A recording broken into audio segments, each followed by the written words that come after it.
ఎవరిది అది? ఎంత? 50? 56. బేరం నడుస్తున్నట్టుంది. పోయిందా? ఎంతకు పోయింది? 56కు పోయింది. ఏ ఊరు మనది?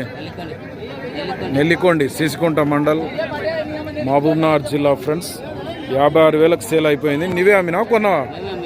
మీరే అమ్మినరు. ఎన్నో అవుతుంది? రెండో ఈత బర్రె 56,000కు ఇవాళ మరి దేవరకద్ర సంతలో అయితే రేటు. అది పాలు ఎన్ని ఇచ్చింది ఫస్ట్ ఈతలో? 3 ఇచ్చింది పూటకు. ఏం పేరు నీ పేరు? రామ్దాస్. ఫ్రెండ్స్ మరి గేదైతే 56,000కు పోయింది. మంచి దిట్టంగా ఉన్న గేదె. 3 ఎన్నో ఇప్పుడు కట్టింది. ఎన్ని నెలలు చూడేది? ఈనండి ఈ 10-12 రోజుల్లో ఈనడానికి అయితే రెడీగా ఉంది. రేట్ అయితే చాలా తక్కువ రేటే ఫ్రెండ్స్. ఎవరు వాళ్ళు కమిటీ మరి 56,000 తక్కువనే మరి. వెంకటాయపల్లి వాళ్ళకి అమ్మినావా? గదిగూడెం దేవరకద్ర మండలం వాళ్ళు కొన్నారు. వెంకటాయపల్లి వాళ్ళు 56,000కు కొన్నారు ఇది.